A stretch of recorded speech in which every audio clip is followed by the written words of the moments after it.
주님은 골짜기마다 샘물이 솟아나게 하시어 산과 산 사이로 흐르게 하시니 들짐승이 모두 마시고 목마른 들나귀들이 갈증을 풉니다. 하늘의 새들도 샘 곁에 깃들며 우거진 나뭇잎 사이에서 지저깁니다. 누각 높은 곳에서 산에 물을 대해 주시니 이 땅은 주님께서 내신 열매로 만족합니다. 아멘.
교동문 46번 시편 104편의 말씀입니다. 내 영혼아 여호와를 송축하라. 여호와 나의 하나님이여.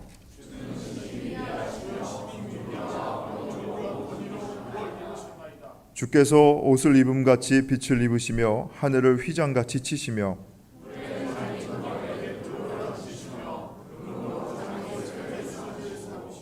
바람 날개로 다니시며 바람을 자기 사신으로 삼으시고 불꽃으로 자기 사역자를 삼으시며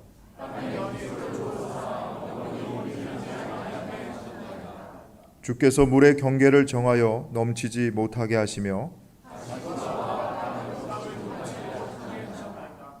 여호와께서 샘을 골짜기에서 솟아나게 하시고 산 사이에 흐르게 하사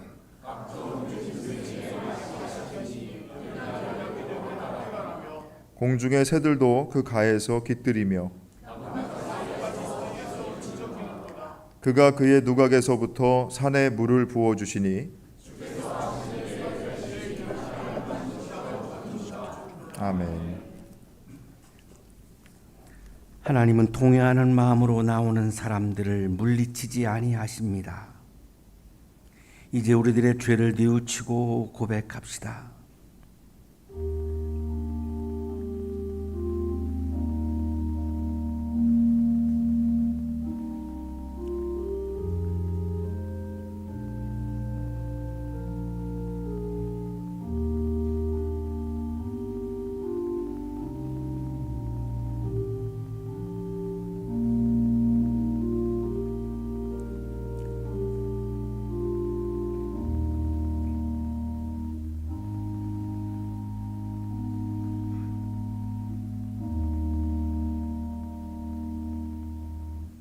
우리가 우리 죄를 자백하면 하나님은 신실하시고 의로우신 분이셔서 우리 죄를 용서하시고 모든 불의에서 우리를 깨끗하게 해주실 것입니다.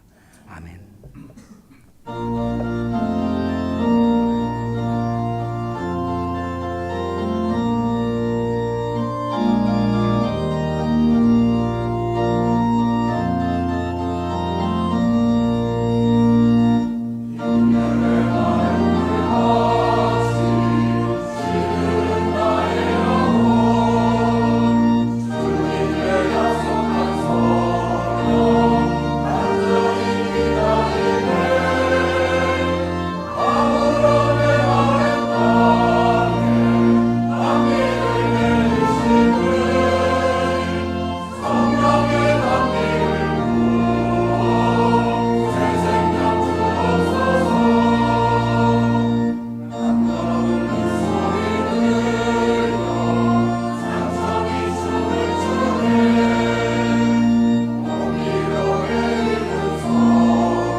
주님, 오늘 저희 한양대학교 교회 성도들에게 이 아름다운 성전에서 주님을 찬양하는 예배를 드리게 해주신 은혜에 감사드립니다.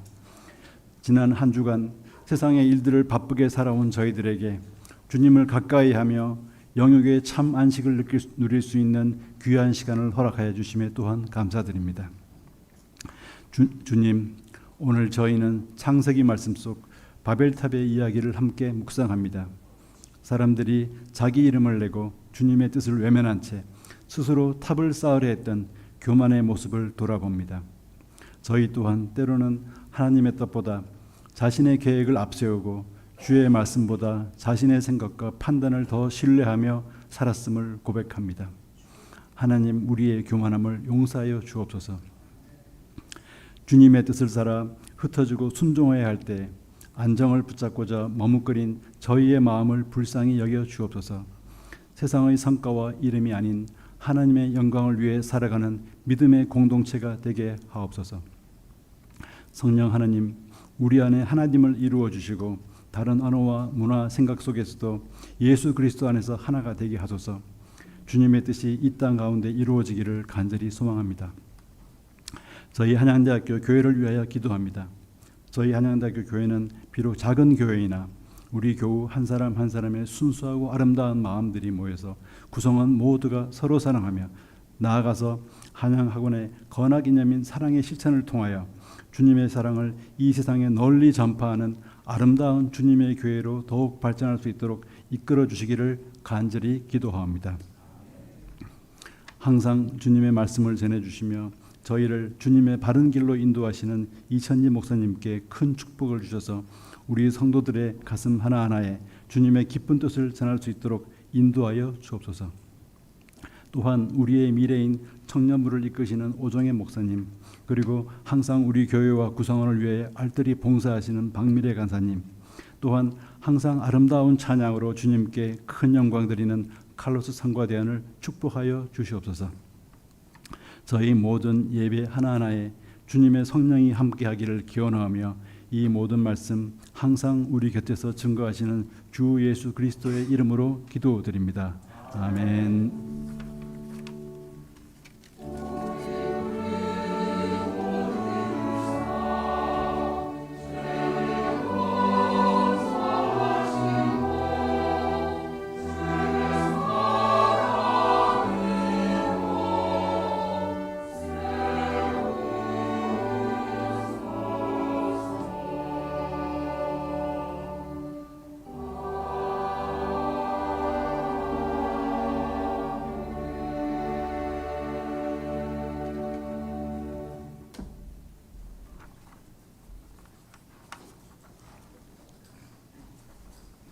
예, 오늘 말씀은 창세기 11장 1절에서 9절까지 말씀입니다.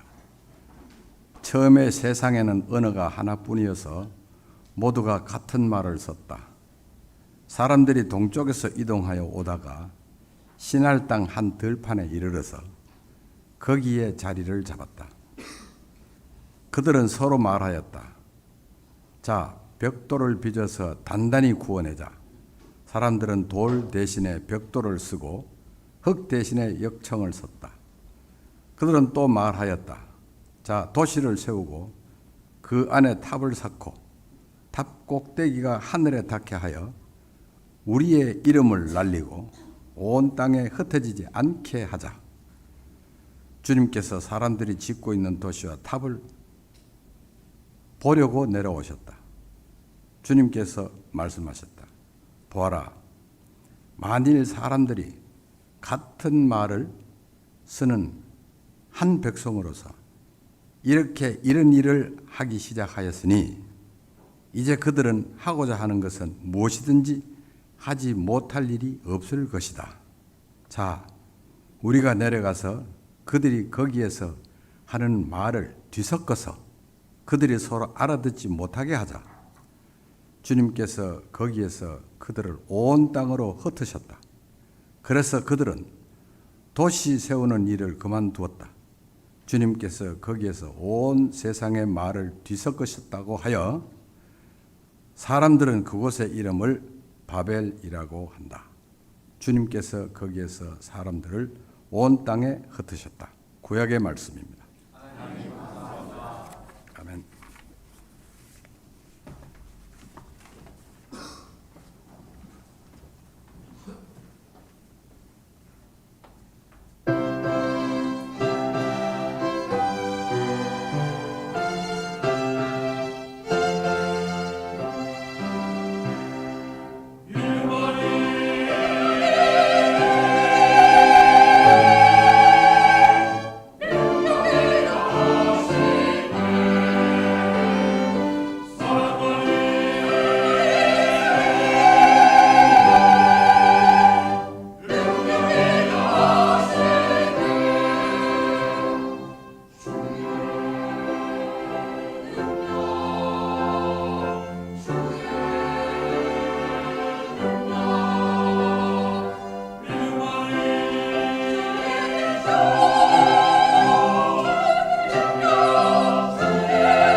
은혜로운 찬양해 주신 성가대원들에게 다시 한번 감사의 박수하겠습니다.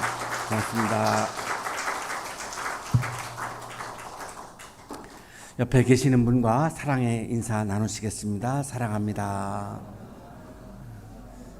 한 번 더 하겠습니다. 보고 싶었습니다.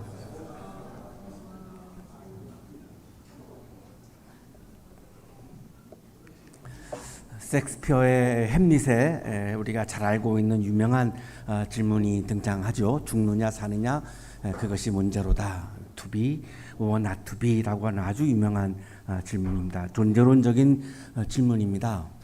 내가 왜 존재하고 있는가? 내가 왜 존재해야지? 존재하지 않는 거는 뭐 문제가 있는가?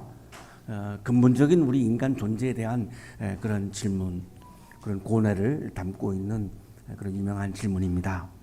오늘 우리가 직면하고 있는 문제는 이 존재에 대한 질문을 뛰어넘어서 이 소통이 단절되고 관계가 단절되어 가고 있고 대화가 끊어지고 있는 우리 전 인류의 문제가 오늘 우리들의 직면하고 있는 질문입니다. 이렇게 질문할 수 있습니다. 들릴 수 있느냐 아니면 침묵 속에 갇히느냐. To be heard or not to be heard 이렇게 패러디할 수 있을 것 같은데요. 우리는 끊임없이 말하며 삽니다. 때로는 이게 말하지 않고 살 수 없을까 이런 고민을 할 때도 있죠. 왜냐하면 내가 하는 말이 이게 진심으로 이렇게 전달되지 않고 내가 한 말이 왜곡되고 오해를 낳고 이렇게 하다가 보면 차라리 내가 말을 하지 말까 이런 고민을 하게 됩니다. 그 정도로 우리가 많은 말을 하며 살고 있지만 소통이 사라져서 말은 넘치지만 진정한 들음은 사라져버린 서로의 말을 있는 그대로 받아주지 않고 들어주지 않고 나의 기준으로 나의 잣대로 나의 이념으로 상대방의 말들을 해석해버리고 단정 지어버리는 것들이 너무나 많아지고 있기 때문에 차라리 말하지 않고 살 수 없을까 이런 고민까지 하게 되는 그런 시대를 우리가 살고 있습니다.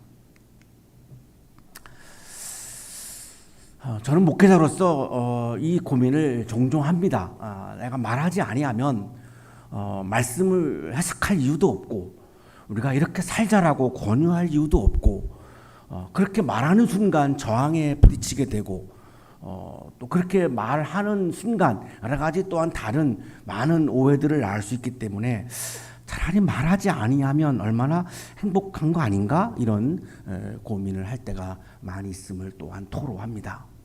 우리는 오늘 이렇게 묻습니다. 나의 말은 타자에게 들리고 있는가? 나는 타자의 말을 듣고 이해하고 있는가? 내가 한 말이 다른 사람들에게 타자의 가슴 속에 닿아가서 그 가슴에 다 가고 있는가? 아니면 사람의 마음에 닿지 못하고 그냥 허공을 떠돌다가 그냥 사라져버리는 그런 말을 하면서 내가 살고 있는가? 또 나는 상대방이 나에게 말을 할 때 정말로 내가 주의를 기울여서 그 마음을 이해해 보려고 저 말의 진심이 뭐지라고 생각을 하면서 그 말에 대해서 내가 정말로 경청하려고 하는 진지하게 경청하려고 하는 그런 마음을 내가 가지고 상대방의 말을 내가 들으면서 살고 있는가 이런 질문입니다. 오늘 성서율과 본문에서 이 질문에 대한 답을 함께 찾아보려고 하는데요. 원역사에 나오는 창세기 11장에 나오는 본문 우리가 잘 알고 있는 바벨탑 이야기라고 부르는 그런 본문인데 이렇게 시작합니다. 처음에 세상에는 언어가 하나뿐이어서 모두가 같은 말을 썼다. 이 수메르 서사시에도 이런 표현들이 나옵니다. 세상에는 하나의 언어밖에 없다. 이 수메르 서사시에 나오는 세상에 언어가 하나뿐이다라고 하는 이 이야기는 메소포타미아 문명을 자랑하는 수메르어가 전 세계의 공용어다라고 하는 이런 자부심, 약간 교만한 데서 나오는 표현입니다. 근데 창세기 11장 1절이 과연 그런 의미일까를 질문하게 됩니다. 세상에 있는 모든 언어가 하나다라고 하는 이 말씀은 수메르 사람들처럼 우리의 언어가 전 세계에 공용어야라고 하는 이런 제국주의적인 이런 의미에서의 말일까? 이런 질문을 하게 됩니다. 그렇지 않다는 겁니다. 이 언어의 통일, 언어가 하나라고 하는 거, 언어의 통일은 단순한 소통의 편의가 아니라는 겁니다. 소통을 하기 위해서 기능적으로 존재하는 언어가 아니라는 겁니다. 언어가 하나다라고 하는 이 창세기 11장 1절의 말씀은 사고와 의지가 획일화되어 있다라고 하는 말입니다. 모든 사람들의 사고방식이 모든 사람들이 이루려고 하는 이 의지가 다 똑같다, 하나다. 이거를 우리는 전체주의라고 부릅니다. 겉으로는 질서 있는 것처럼 보이고, 겉으로는 일치된 것처럼 보이고, 겉으로는 평화로운 것처럼 보이지만, 이 다양성과 타자성이 재개된 세계는, 이 전체주의적 세계는 매우 위험한 세계입니다. 굉장히 창조성을 다 말살하게 되고, 자율성을 다 말살하게 되고, 주체성을 다 말살하기 때문에 굉장히 단합된 것으로 보이지만 사실은 죽어있는 공동체로 가고 있는 죽어있는 공동체입니다.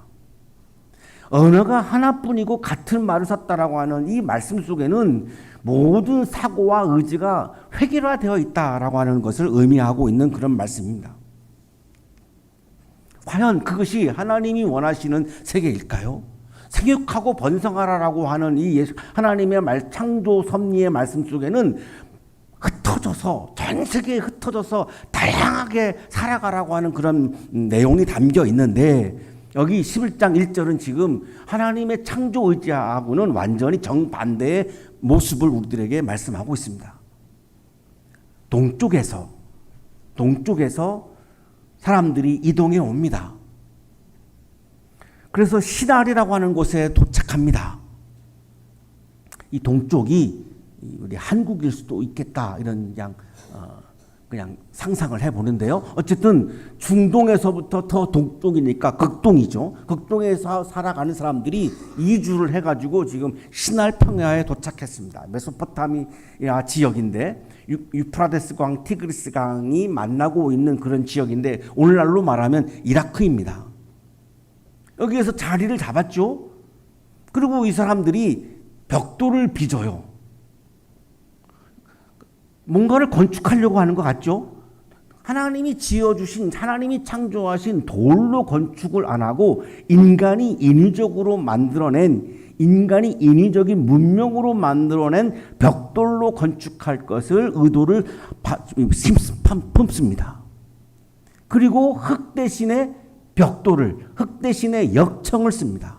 아스팔트 재료 같은 거죠. 역청이라고 하는 것은 하나님이 만드신 자연을 가지고 건축하려고 하는 것이 아니라 사람이 만든 재료로 건축을 꿈꿉니다.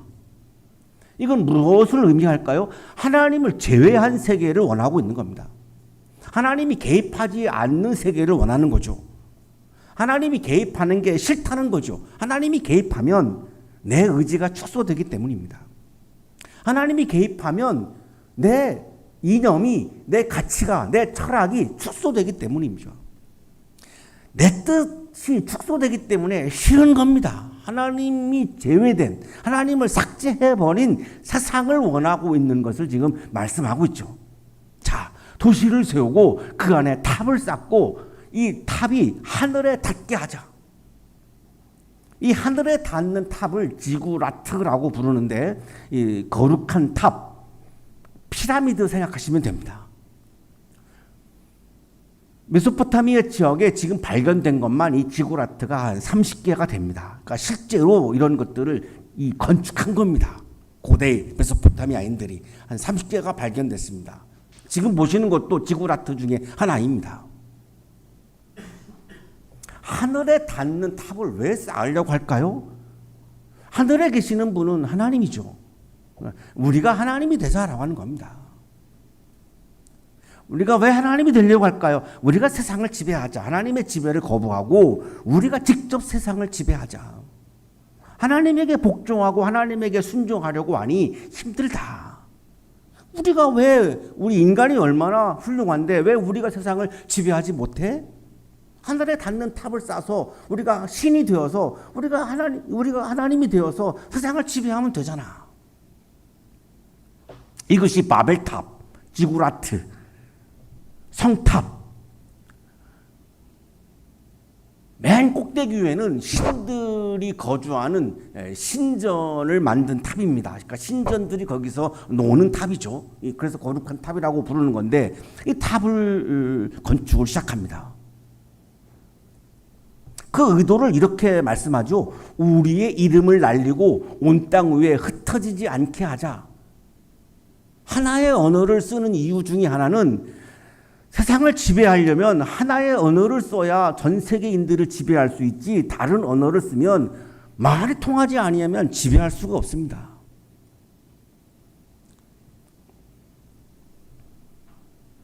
그래서 하나의 언어를 쓰고 있는 거고 흩어지지 않으려고 하는 거죠. 흩어지지 않아야 권력이 집중되기 때문이죠. 그렇게 해서 우리의 이름을 날리자, 인간의 이름을 날리자, 하나님의 이름을 거부하고 인간의 이름을 더 높이자, 이런 거죠. 이래서 바벨탑을 지금 세우고 있는 거죠. 하나님이 없는 질서, 하나님이 없는 세상, 하나님이 없는 세계를 만들기 위해서 흩어짐을 거부합니다. 그러나 하나님의 뜻은 흩어짐입니다. 생육하고 번성하라. 전 세계에 인간이 흩어지라는 거죠. 여기 창세기 10장에 민족의 목록이 나옵니다. 창세기 10장에 나오는 민족의 개수만 70개입니다. 하나님의 창조의 질서의 뜻은 흩어지는 겁니다. 다양한 민족이 하나님을 찬양하고 하나님께 영광을 돌리며 살아가는 겁니다. 다양한 문화가 있기를 하나님은 원하셨던 겁니다. 전 세계가 하나의 문화, 하나의 언어, 하나의 가치관, 하나의 철학, 하나의 이념으로 존재하는 것을 하나님은 원치 않았습니다. 그래서 나에게도 다 사람마다 이념이 있죠. 가치관이 있죠. 세계관이 있죠. 나의 이념과 나의 가치관과 나의 세계관을 타자에게 강요하는 것은 폭력입니다. 하나님이 원치 않습니다. 하나님은 다양한 민족을 원하시는 거고 다양한 가치관, 다양한 세계관, 다양한 이념, 다양한 철학을 가지고 살기를 원하시는 겁니다. 그거를 나하고 다르다고 없애버리려고 제거해버리려고 하는 것은 바로 창세기 11장에서 바벨탑을 짓는 사람들의 마음과 같은 마음입니다. 다양한 것을 하나님은 원하셨습니다. 흩어짐을 원했습니다. 흩어지지 않으려고 하는 것은 다양성과 하나님이 원하시는 이 확산, 생육하고 번성하는 것을 거부하고 있는 인간의 의지이고 오만이고 교만함입니다. 불신앙입니다.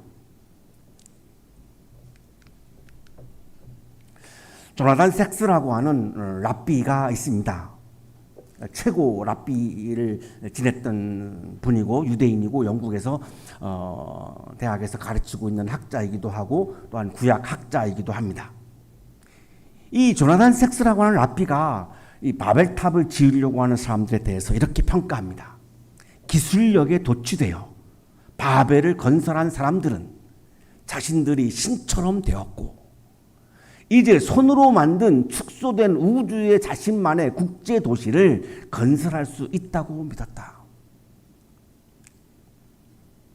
자신들이 가지고 있는 기술력에 도취되어서 자 우리는 신이 될 수 있고 우리는 탑을 세워서 하늘에 닿는 탑을 세워서 세계를 지배할 수 있어. 언어도 하나이고 다 말이 통하고 그 말로 수메르 언어로 우리는 전 세계를 지배할 수 있잖아.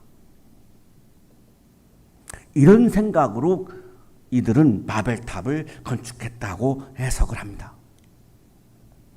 언어와 공동체의 회귀라가 초래하는 것은 소통 붕괴의 징후입니다. 언어를 통일해버리면 가치관을 다 통일해버리면 문화를 다 통일해버리면 소통이 이루어질 것 같죠? 소통이 이루어지지 않습니다. 왜냐하면 회귀라에서는 말을 하지 않습니다. 내 의견을 말하지 않습니다. 강력한 지배하에서는 사람들이 말이 삭제당합니다. 말을 못합니다. 가장 회귀라가 잘 되어 있는 것이 수용소이죠. 수용소에 있는 사람들은 말하지 못합니다. 무서워서 말하지 못합니다. 전체주의가 일사불란하게 굉장한 단합을 통해서 굉장한 효능을 가져올 것 같지만 이 주체성과 자율성이 말살되어 버린 전체주의에서는 소통이 이루어지지 않습니다. 자기의 속마음을 말하지 않기 때문입니다. 그래서 이거는 최악이기 때문에 하나님께서는 그들의 언어를 흩으시는 겁니다. 그래서 교만을 막으시는 거죠. 하나님께서 언어를 흩으신 것은 심판이기도 하지만 동시에 하나님의 은혜의 개입이기도 합니다. 제가 중고등학교에서 교목 생활할 때에 성경 시간에 아이들이 했던 질문 중에 하나가 이거였습니다. 목사님, 왜 하나님이 언어를 흩으셔서 우리가 영어를 공부하게 합니까? 영어가 너무 어렵습니다. 내가 한국인인데 한국어만 내가 알면 되지. 내가 왜 영어를? 하나님이 언어를 흩지 않고 하나의 언어만 놔뒀으면 내가 외국어를 공부하지 않아도 되지 않습니까? 하나님은 왜 언어를 흩어가지고 우리에게 이런 고난을 주시는 겁니까? 이게 아이들이 솔직한 질문이에요.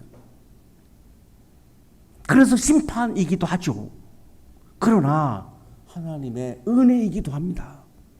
이 심판이 없었더라면 전 세계는 획일화되어서 전체주의의 어감 밑에서 우리는 주체성과 자율성을 상실한 하나님의 자녀가 아닌 노예 같은 모습으로 살 수밖에 없었습니다. 위기죠. 하나님이 내려오십니다. 그리고 말씀하죠. 보아라. 만일 사람들이 같은 말을 쓰는 한 백성으로서 이렇게 이런 일을 하기 시작하였으니 이제 그들은 하고자 하는 것은 무엇이든지 하지 못할 일이 없을 것이다. 이것을 우리는 전능이라고 부르죠. 내가 언어를 흩지 아니하면 전 세계가 하나의 언어를 쓴다면 이 인간은 전능을 소유해가지고 이제 하나님이 되어서 신이 되어서 내가 사랑과 정의로 다스리는 세상이 아니라 하나님의 나라가 아니라 폭압과 압정과 폭력으로 다스리는 모든 세계 사람들은 노예로 살아갈 수밖에 없는 악몽과 같은 그런 세상이 될 수밖에 없을 것이다. 이것이 하나님이 내려오신 목적입니다. 긍정이 아니라 위험에 대한 경고죠. 하나의 언어와 하나의 목적은 무조건 좋은 것이 아님을 우리들에게 말씀하고 있죠. 언어의 단일성은 언어의 획일화는 권력의 집중을 가져오죠. 결국은 인간이 신의 자리를 넘보게 됩니다. 그래서 유발 하라리가 사피엔스에서 마지막 결론에서 가장 강조하고 있는 것이 인간이 신이 되려고 하는 것이다 라고 그렇게 결론을 맺고 다시 호모데우스로 넘어가죠. 인간이 신이 된 인간을 이 편으로 씁니다. 유대인이기 때문에 이 바벨탑 이야기를 너무나 그는 잘 알고 있는 것입니다. 자, 우리가 내려가서 그들이 거기에서 하는 말을 뒤섞어서 그들이 서로 알아듣지 못하게 하자. 언어를 흩자. 다양성을 이루자. 흩어짐은 단절이 아닙니다. 하나님의 창조의 의도가 회복되는 사건입니다. 다양성이 회복되는 사건입니다. 언어의 차이와 문화의 다양성은 저주가 아닙니다. 서로 다른 이들이 서로 다른 문화와 관습과 가치관을 가지고 있는 사람들이 하나님의 형상대로 존재하는 겁니다. 지금 여기서 우리를 예배를 드리고 있는 우리 모두가 같은 인간이지만 얼굴이 다 다릅니다. 다양성이잖아요. 획일화가 선이라면 하나님이 사람을 지을 때 다 똑같은 모습으로 지으셔야죠. 그래야 차별이 없죠. 왜 장동건 같은 외모도 있는데 왜 이천진 같은 외모도 지으십니까? 라고 평등하지 않다라고 항의할 수 있죠. 하지만 저의 고유성이 사라져버리면 장동건 같은 외모가 무슨 소용이 있겠습니까? 이천진이 없는데. 하나님의 형상대로 존재한다라고 하는 말은 하나님이 다양하게 인간을 지으셨기 때문에 다양한 모습으로 존재하는 것이 하나님의 창조 질서의 의도이죠. 이게 은혜의 결과이죠. 획일성의 폭력으로부터 공동체를 하나님은 지금 구하고 계시는 거죠. 서로 다른 문화를 가지고 있는 인간들이 새로운 방식으로 나와 다른 생각을 가지고 있는, 나와 다른 문화를 가지고 있는, 나와 다른 세계관과 가치를 갖고 있는 사람들과 서로 교제하고 소통하는 길을 지금 열어가고 계시는 것입니다. 다 똑같아 버리면 소통이 오히려 없습니다. 지배와 피지배만이 남아있는 거죠. 하나님은 사람들을 흩으시죠. 그래서 건축이 중단됩니다.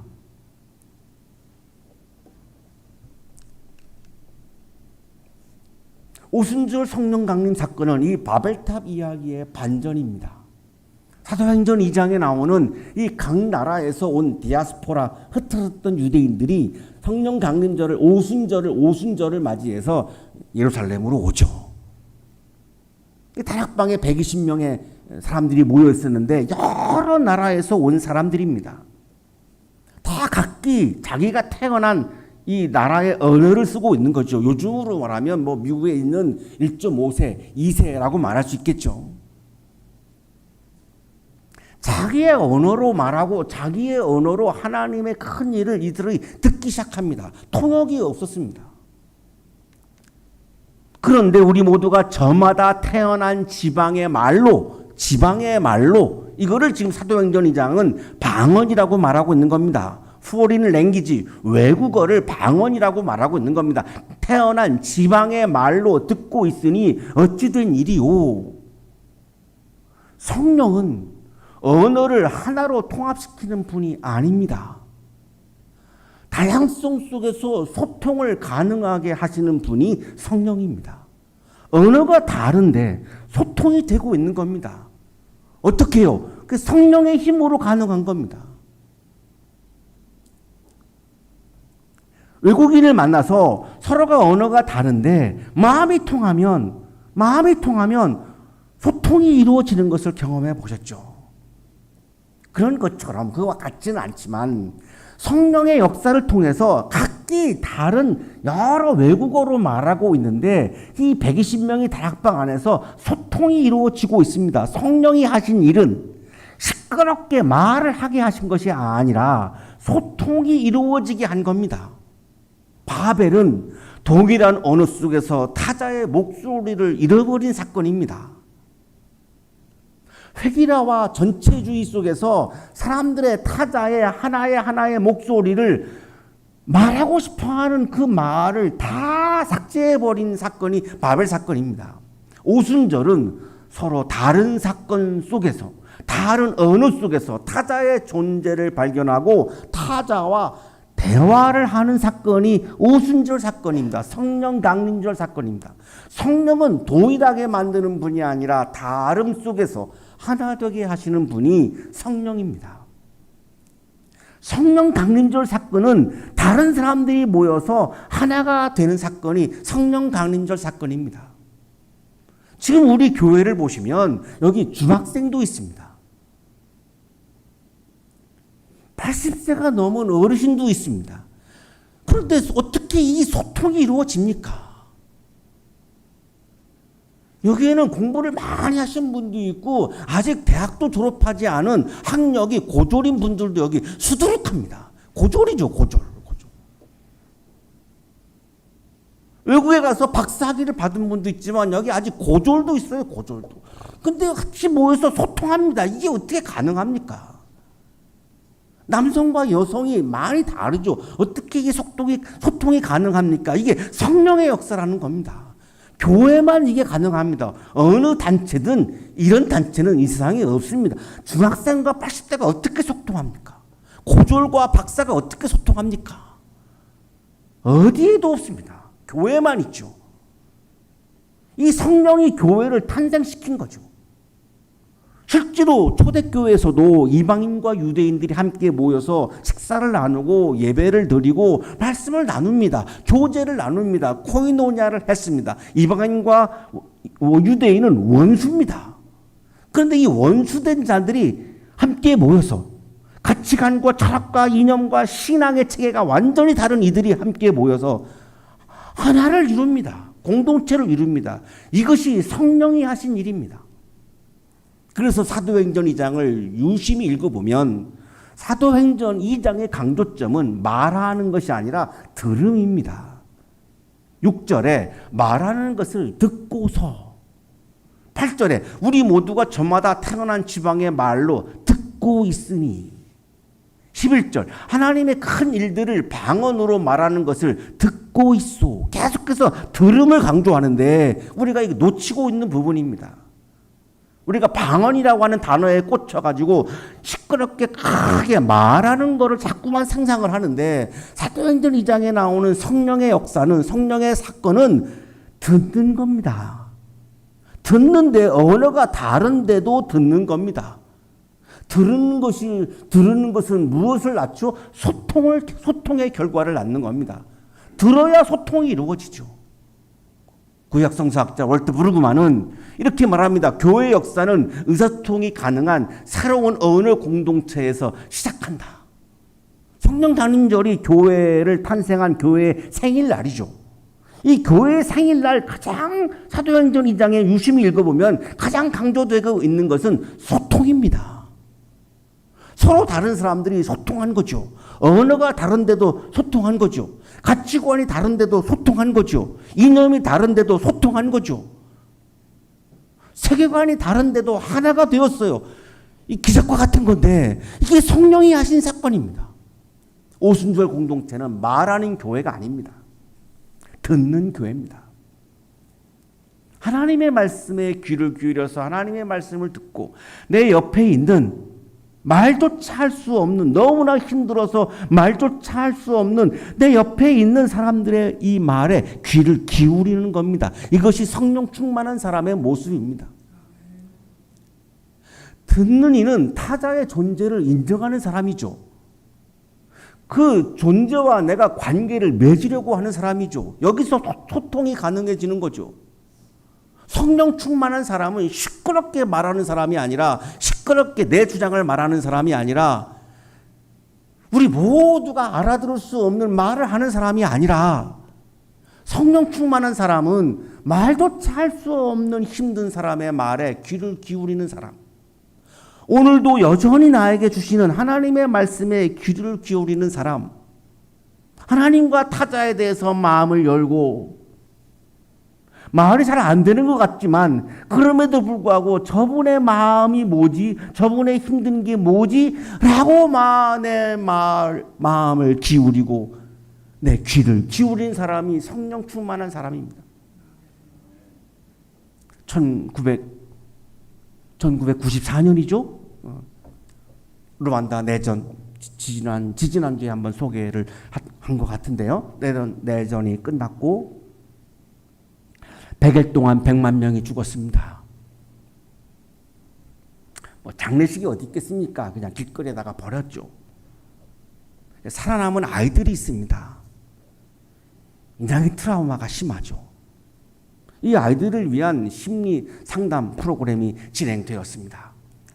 한 상담사의 시선을 끈 아이가 있었는데 이름이 아네트입니다. 한 10살을 넘은 정도 아이입니다.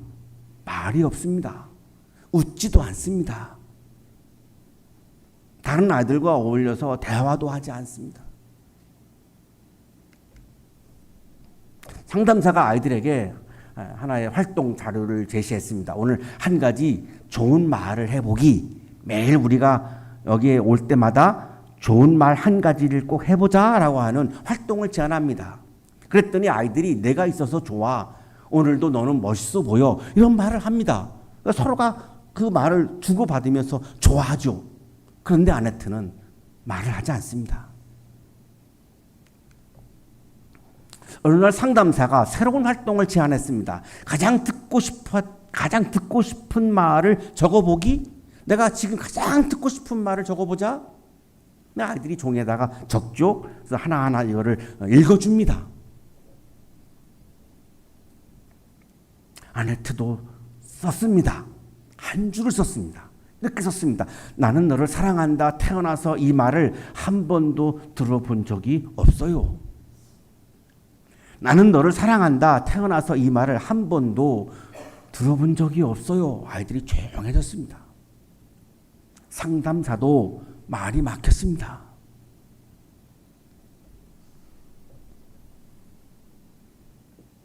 저도 아내를 만나서 연애를 할 때까지 22살 때까지 나는 너를 사랑한다 이 말을 저도 한 번도 못 들어봤습니다. 의외로 많다는 겁니다. 그래서 우리가 주일날 설교 전에 사랑합니다를 하는 겁니다. 한 번도 못 들어본 분들이 의외로 많기 때문에. 그날 이후 아이들이 아내에게 가서 너를 사랑해 이렇게 말합니다.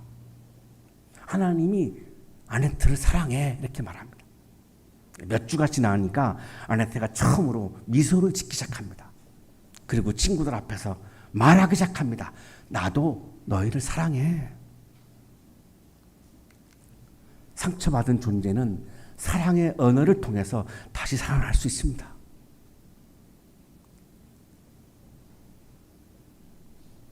진정한 소통은 타자의 존재를 조건 없이 수용할 때 가능해집니다. 그 존재를 향해서 사랑한다라고 하는 말할 수 있는 용기에서 소통이 비롯됩니다. 사랑이 언어가 될 때에 그 말은, 그 언어는 생명의 사건을 창조하는 겁니다.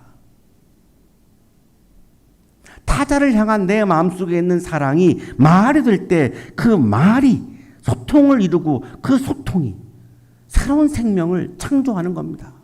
그 새로운 생명, 새로운 창조된 생명이 이 세상을 위해서 어떤 놀라운 일을 할지 우리는 알지 못합니다.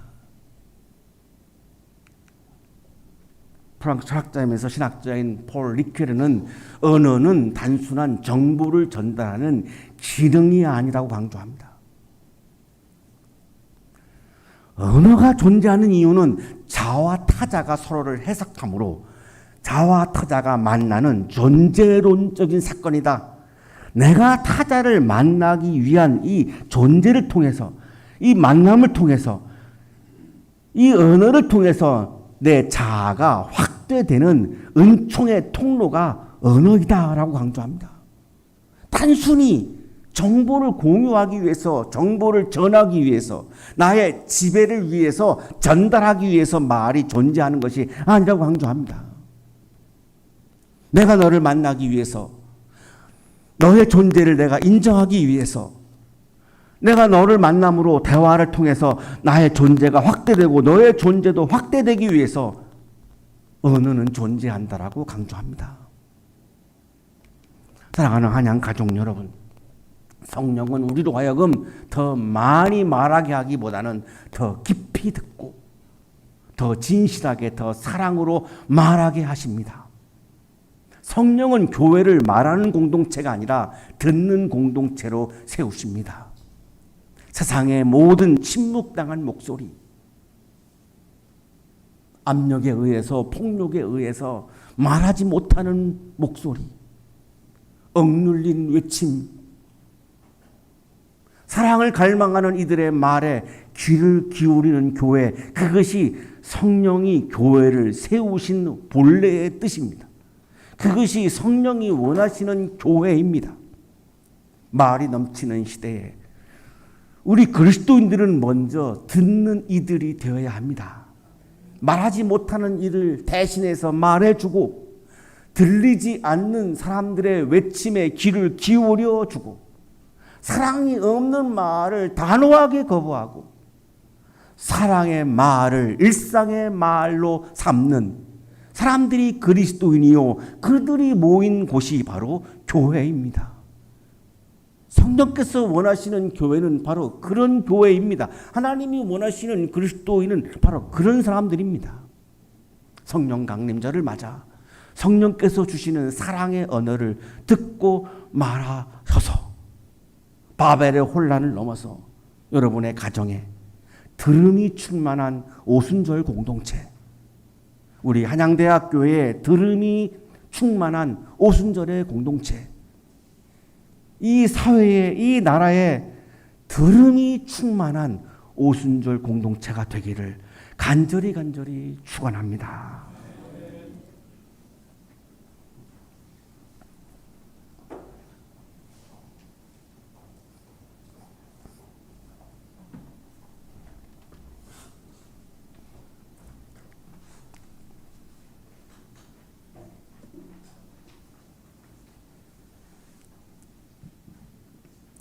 하나님을 사랑하고 이웃을 사랑하기 위해 언어를 선물로 주셨지만 하나님을 만나고 이웃을 만나는 통로로 우리가 언어를 사용하지 못하고 타자를 지배하고 억누르는 도구로 사용할 때가 많았음을 고백합니다.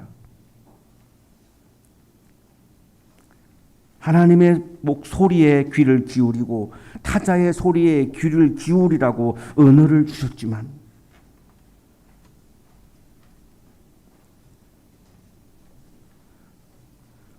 하나님으로부터 언어를 선물로 받은 우리가 하나님의 소리를 듣는 일에 타자의 목소리에 귀를 기울이는 일에 소홀했음을 고백합니다. 새로운 언어 공동체에서 살아갈 수 있도록 성령 충만한 사람으로 살게 하여 주옵소서. 이 땅의 모든 교회들이 하나님의 소리에 귀를 기울이고 약한 사람들의 목소리에 귀를 기울이는 새로운 언어 공동체로 거듭나게 하여 주옵소서. 이 땅에 살고 있는 모든 그리스도인들이 시끄러운 말을 하는 성령의 사람이 아니라 약한 사람들의 목소리에 귀를 기울이는 성령의 사람으로 살게 하여 주옵소서. 우리 사회와 이 나라가 다른 가치관을 조화를 이루지 못하고 서로 적대시하며 귀를 기울이지 아니하며 듣지 아니하며 너무나 갈라져 버린 세상을 만들어가고 있음을 고백합니다. 나와 다른 이야기를 귀 기울여 듣는 새로운 언어 공동체로서의 이 사회와 이 나라가 되도록 은혜를 내려 주옵소서. 예수 그리스도의 이름으로 기도하옵나이다. 아멘.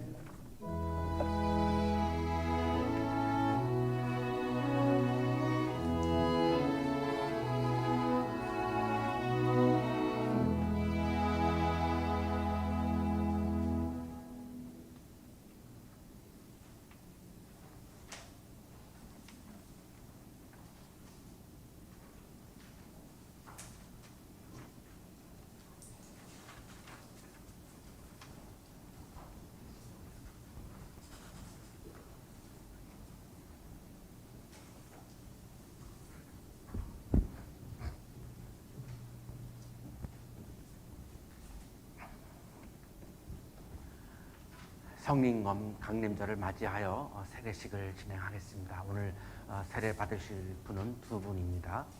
이름을 부르면 자리에서 일어나시기 바랍니다. 김유민님, 김태엽님. 이제 예수님의 명령에 따라 세례를 행하려고 합니다. 우리는 세례를 통해 물과 성령으로 거듭나서 그리스도의 몸된 교회의 지체가 됩니다. 이것은 우리에게 주신 하나님의 크신 은총입니다. 하나님의 은혜와 평화가 오늘 세례를 받는 김유민님과 김태엽님과 이 자리에 참여한 모든 성도님들께 함께 하시기를 바랍니다.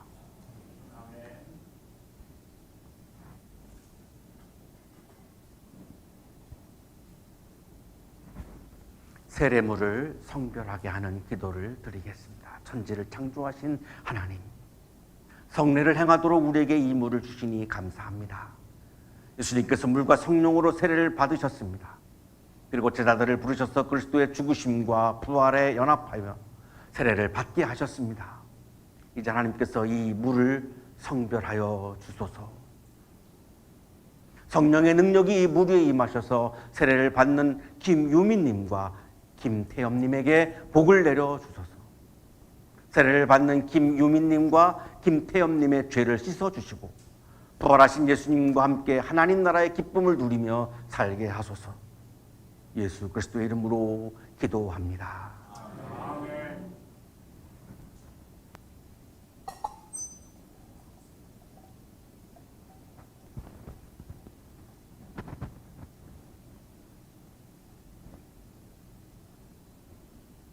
문답하겠습니다. 두 분은 대답을 해주시기 바랍니다. 김유민님과 김태엽님이 세례를 받으려고 나왔습니다. 하나님과 모든 성도님들 앞에서 진실하게 대답하시기 바랍니다. 하나님께서는 만물의 창조자요 역사의 주관자이신 것을 믿으십니까? 예수님께서는 십자가에 죽으시고 부활하신 것을 믿으십니까? 성령은 역사 속에서 활동하시며 우리의 삶을 변화시키시는 것을 믿으십니까? 성경은 하나님의 말씀인 것을 믿으십니까? 모든 사람은 하나님의 형상대로 지음을 받아 하나님의 사랑 안에서 평등한 것을 믿으십니까? 종교적 경건과 사회적 책임이 조화를 이루는 선교로서 확장되는 하나님 나라를 믿습니까? 김유민님.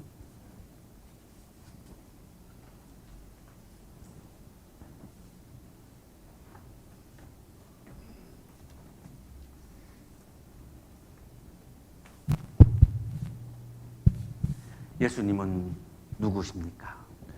제게 사랑의 가치를 전파해 주시고 그리고 항상 제가 죄를 질 때마다 제 자신을 겸허하게 만들어 주시는 분입니다.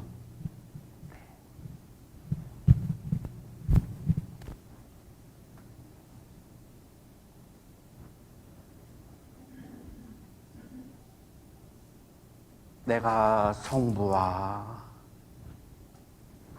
성자와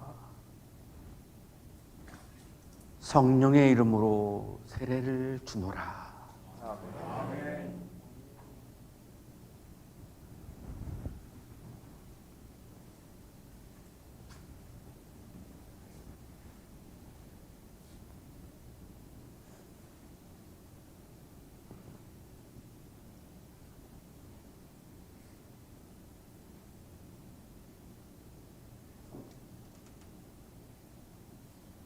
포옹해 주세요. 포옹해 주세요. 간사님, 포옹해 주세요. 예, 예. 의식입니다. 예, 예. 김태엽님. 예.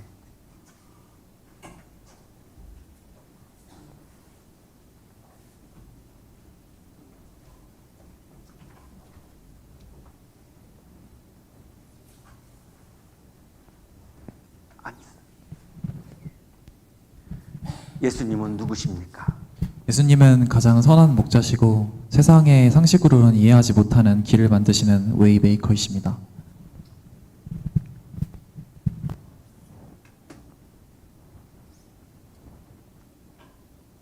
내가 성부와 성자와 성령의 이름으로 세례를 주노라.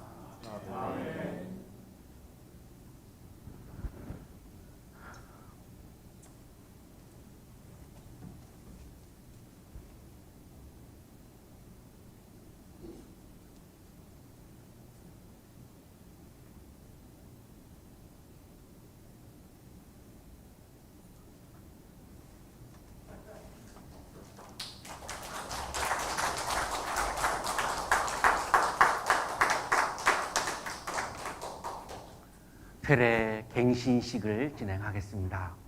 이 시간 나의 모습을 돌아봅니다. 나의 죄를 사하여 주시고 새 사람이 되게 하신 주님,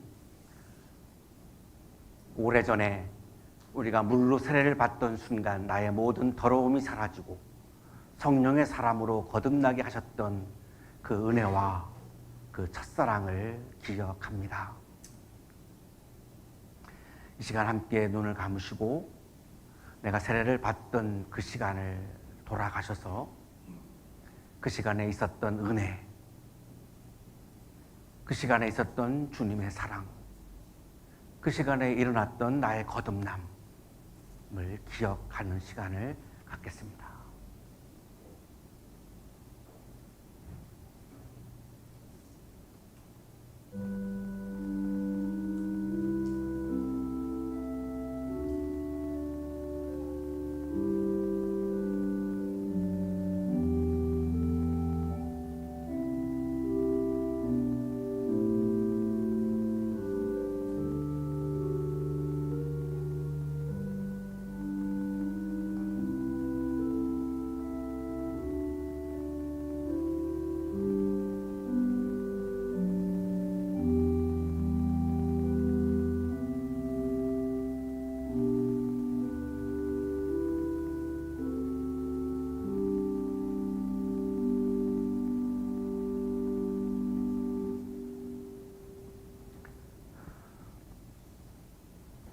함께 고백하겠습니다.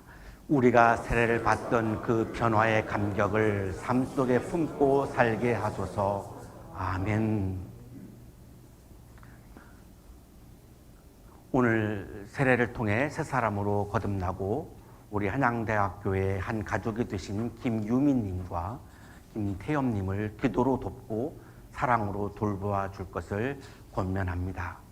두 분 앞으로 나오세요.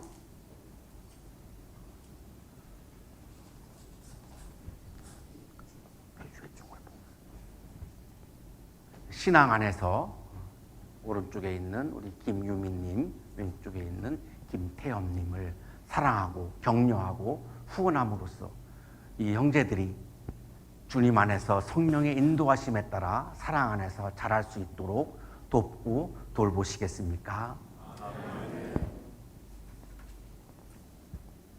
공포하겠습니다. 김유민님과 김태엽님은 오늘 거룩한 세례를 받고 우리 한양대학교회의 세례인이 되었음을 공포합니다. 아까 문답한 내용은 우리 한양대학교회 신앙 고백문 중에서 가장 중요한 부분을 문답까지 했습니다. 이제 이 두 분은 우리 한양대학교의 아주 정식적인 우리 식구가 가족이 우리 교인이 되셨습니다. 박수로 축하해 주시기 바랍니다.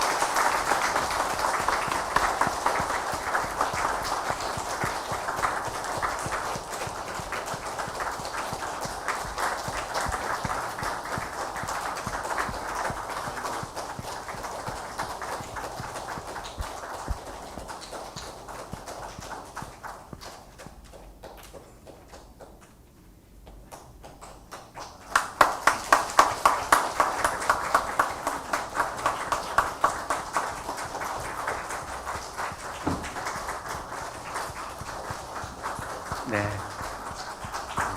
두 분은 사랑으로 맞이해 주시는 우리 한양대학교의 가족들에게 정중하게 감사의 인사하시고 들어가시겠습니다.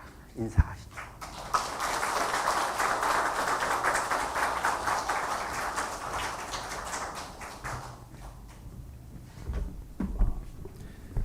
자, 교회 소식 전해드리겠습니다. 자, 오늘은 성령 강림절입니다. 다음 주일은 성령 강림절 후 첫째 주일이자 삼위일체 주일입니다.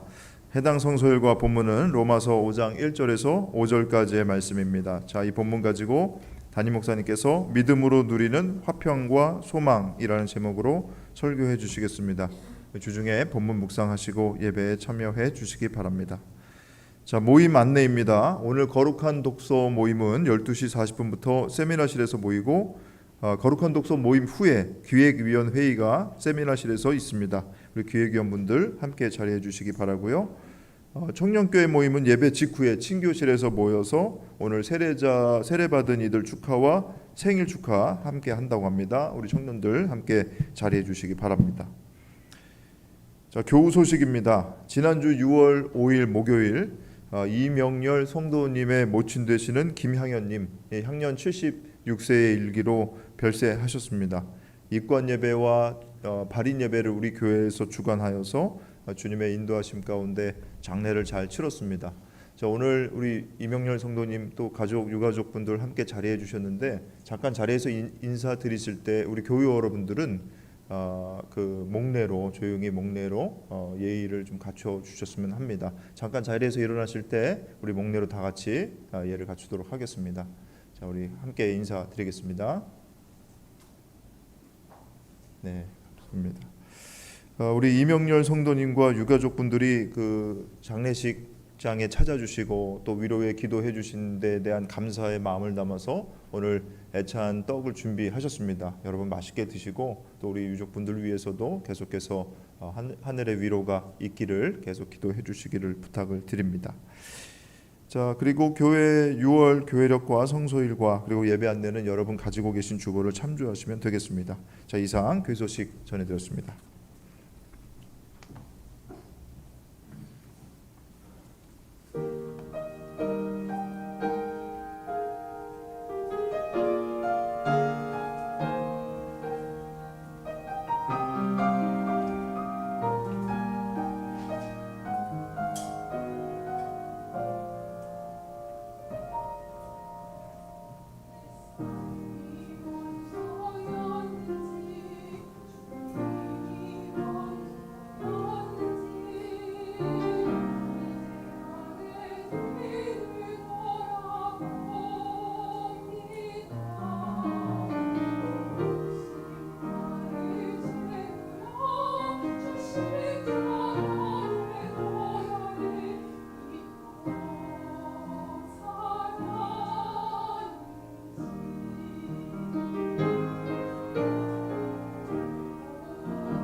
거룩하신 주님, 성령 강림 저를 맞이하여 우리의 마음속에 사랑의 언어를 부어주시고 들음의 영성을 부어주셔서 감사합니다. 감사의 마음을 찬양과 예물에 담아 올려드리오니 기쁘게 받아주시고 찬양과 예물을 드리는 손길 위에 크신 은혜를 부어주옵소서. 예수 그리스도의 이름으로 기도하옵나이다. 아멘.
이제는 하나밖에 없는 생명까지도 아낌없이 사랑으로 나누어 주시는 예수 그리스도의 은혜와 오늘도 우리에게 말씀을 주시는 하나님의 사랑하심과 생명의 기운을 주시는 성령의 역사하심이 성령께서 주시는 사랑의 언어와 들음의 영성을 마음에 가득가득 채우고 세상을 향하여 힘차게 나아가는 우리 모든 한양 가족들의 삶 속에 지금부터 영원토록 함께 하시기를 간절히 축원하옵나이다.